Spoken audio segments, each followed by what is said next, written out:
everybody. Today I want to do a couple of different things. For one, I'm going to entitle this shave video how to beef up or slim down your shaves.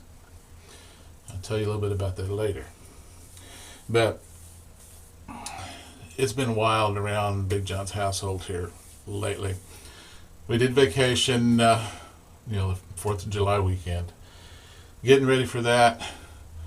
Man, I had all kinds of maintenance I had to do on my truck. All the fluid changes and the checking out the parts. I had a check engine light that was one of the sensors. Ugh.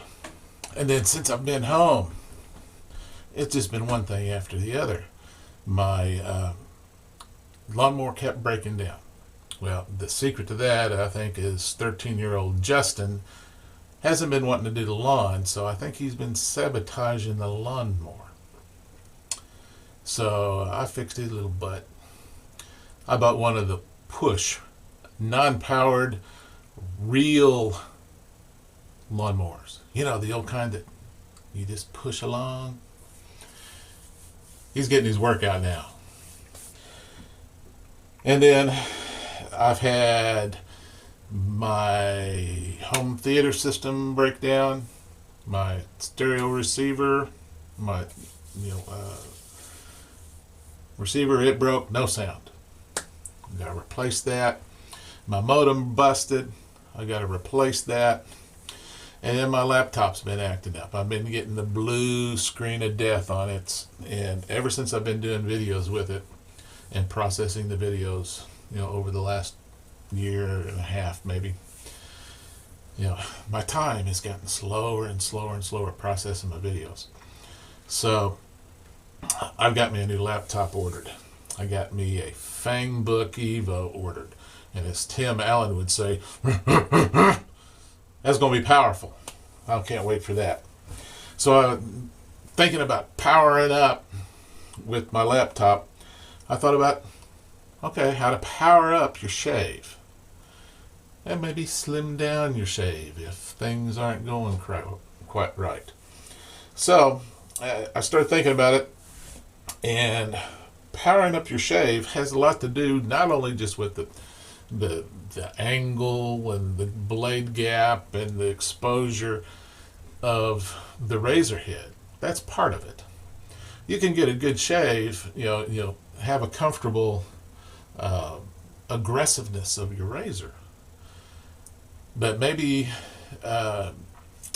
it's just not quite right, and you need to bump it up a notch, or maybe you need to slim it down a little bit. Well, that has to do with weight.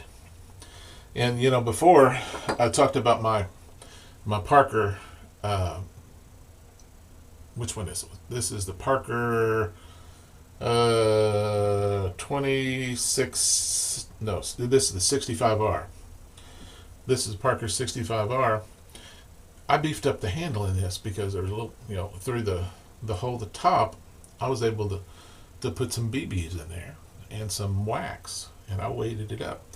And now this razor is pretty hefty, and it's 117 grams, and the handle is 83 grams. Okay. So I beefed that up a little bit just by adding weight. Now you can do that. Now there's a lot of razor handles that you can't do that to. So what do you do then? You change the handle. So thinking about that, in looking at general razors, probably my heaviest razor I've got is my Maggard MR6. This is 120 grams overall, 85 grams in the handle. Now granted, the top of this handle is pretty wide, so it doesn't fit all of the heads, but it does okay. You can put it on a lot of different handles, a lot of different razor heads. Now I've got my Parker 26C, my open comb here, and this is 93 grams, 58 grams of it with the handle. Now, my lightest razor, my knee light. This little puppy comes in at 16 grams total weight. 7.5 of that's the handle. But match it up with a handle like that, you bumped it up to about 70 grams. It's going to change the dynamics of this shave. This shave, whereas before it can be kind of mild just because it's so light, but you add the heavier handle to it and you beefed it up. The same way, if I had this and I was needing to tone it down a little bit, maybe put my knee light handle on there, or one of my lighter handles, or a wooden handle. See, I've got all different kinds. Just to give you an example, the Razor Rack Jaws, 82 grams, 55 grams handle. The Matador Toro Mastiff, the short-handled version of it, 100 grams, 74 grams of the handle. Now, this is the one, my vintage razor, my Jinjay razor. It's overall 62 grams, 35 grams handle. But I can put one of these other heavier handles on it, and it really knocks up the aggressiveness of this already aggressive razor, and I really like it. But particularly the cousin to that is this travel razor, this German travel razor. It's very, very light. It's 42 grams, half of that, 21 grams is the handle. But I put another handle on that and I can beef that up. And this is just a notch lower in aggressiveness than my Jinjay razor, which I put the Jinjay razor head on par with the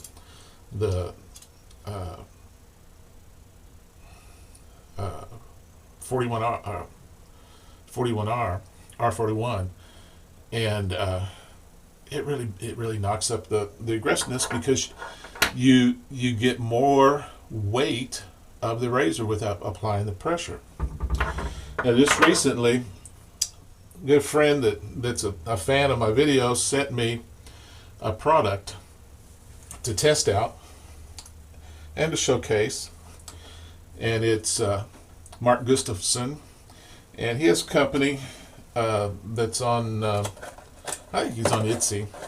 It's MG Custom Shaving, MG Pins and Razor Design. There's a little logo on. If you could pick that up, I'll put it in, have it in the intro. But he sent me one of his custom razors. Now he uses the Parker, the standard Parker head, which you could find on the 26C or whatever. But that is a snakewood custom wooden handle. Now this, it weighs in at, what I got it written down, and it's 69.5 or 70 grams overall. Half of that, 35 grams, is the handle. So a handle like this, you could slim down a lot of your razor heads by putting a wooden handle on it. And it's very, very nice. And I'm going to use this. I've loaded it up with an Astra Superior Platinum that Matt Glass sent me. And then I've also had a request to show kind of a demonstration of lathering Mitchell's wool fat. Well, my Mitchell's wool fat I got in the wooden container. I can't remember where I got it. Can't remember. But I put hot water on top of it, let it soak quite a while, soften up the top of that puck. I've got just a standard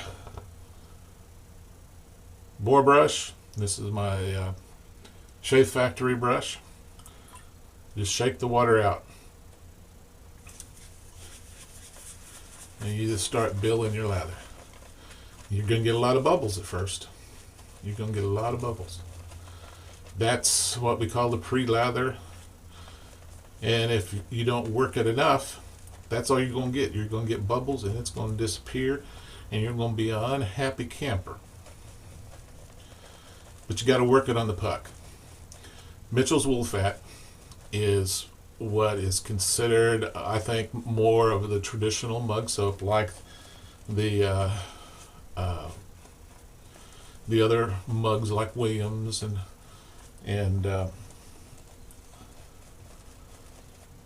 I can't remember the name of the one I did last time. The pine soap. It's funny how whenever you're on a video and you're trying to think of stuff, that your brain just kind of goes whoop. Not gonna remember that.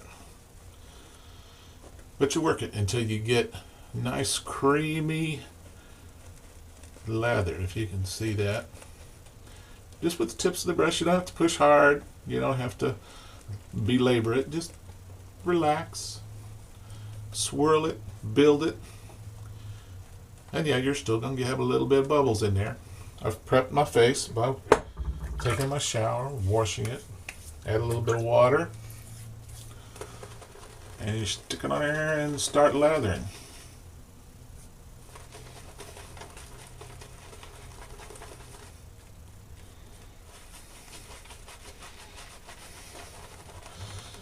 You can work it a lot on your face. Some people bowl lather it, do fine. I prefer face lathering.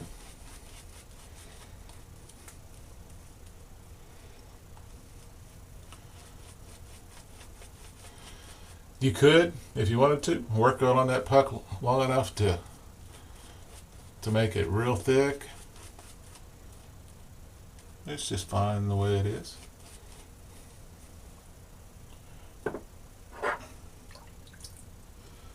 And here we go with this new razor.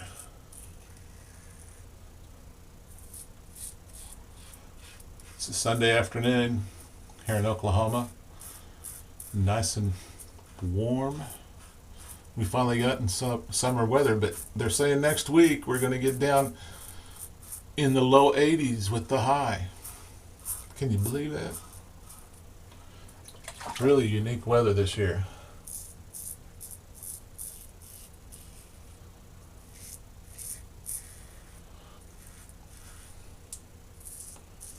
But this lighter handle and this Parker head gives it a different shape characteristic.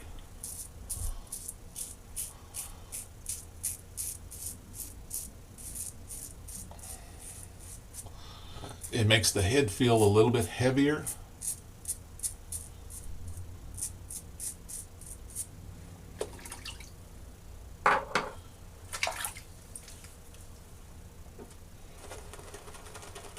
Which is not a bad thing.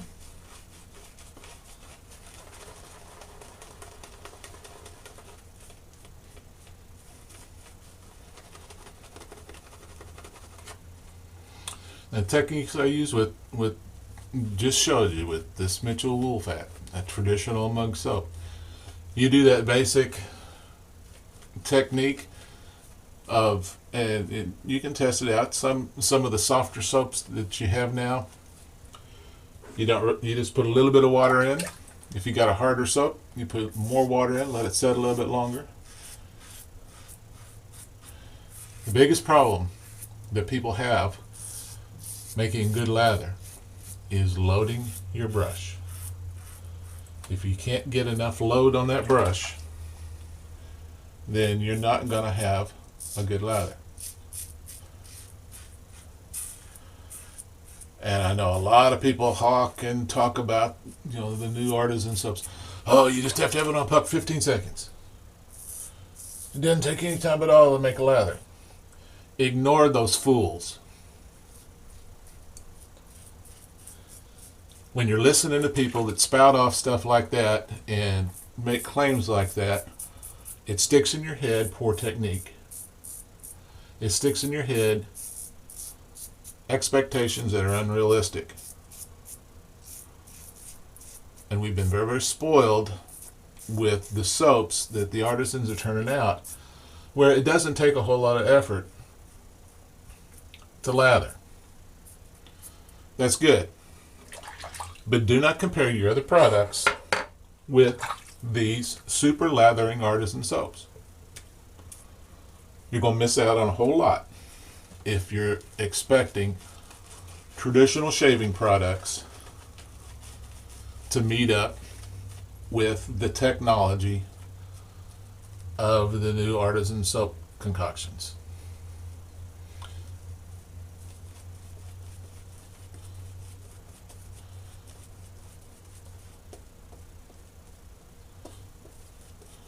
It's like going out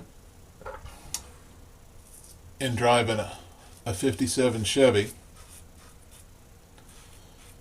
and then getting in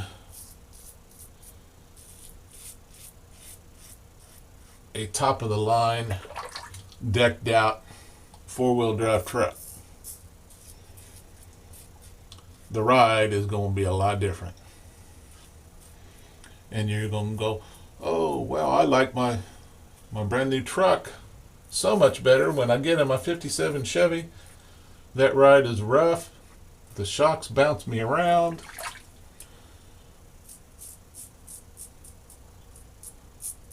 Would you do that? I don't think so. I did notice, excuse me, after I got home, after that long ride, that 10-hour drive, driving my truck, that just a little bit of touch up. And I got in my little bit older Durango. It was my wife's car. And I noticed it rides kind of rough. So I may need to get some shocks on that vehicle. But the ride's just different. Yeah, there's some things that you might want to change occasionally. There might be some things that can change about different things. Like I can change the shocks on my Durango and probably get a better ride. The same way with your shaves. You can change the weight of your handle, the size of your handle, the length of the handle, and get a different shave.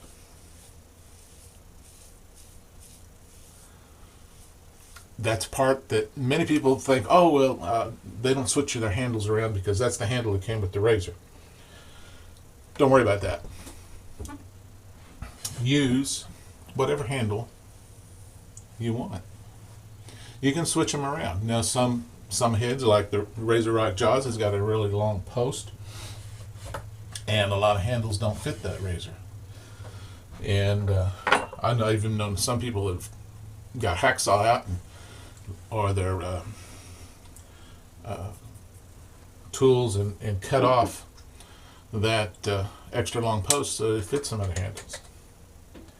So there are a lot of things you can do to change up the shave characteristics to make them different. I'm putting on some Spike Active. It's got a nice citrusy, kind of a little bit of a woodsy undertone. It's good stuff. I just met up with David Bacher, who's moved to Lawton, taking a new job in a church down there, and we met up for coffee yesterday morning. He said there's a little grocery store down in Lawton that carries the whole line of spikes. So I'm going to have to take me a trip down the road to Lawton here pretty soon. So get in touch with Mark Gustafson and at MG Pins and Razor Design, MG Custom Shaving, and talk to him about get your razor handle. He says this is kind of the long version handle. He's got a shorter version handle, and he'll work with you to get anything you want as far as handle designs. Looks like he does pretty good work. He'll use just about any type of material that you want to or you can think about. So thank you, Mark. And until next time, that's my shave, that's my video, that's my homespun thoughts. Get out there and have some good shaves. If you don't like it, beef it up or slim it down. Try real hard to be happy. It's your mental attitude that makes the difference most of the time. But while you're out there having fun this summer, definitely be safe. We'll talk to you later. Bye-bye.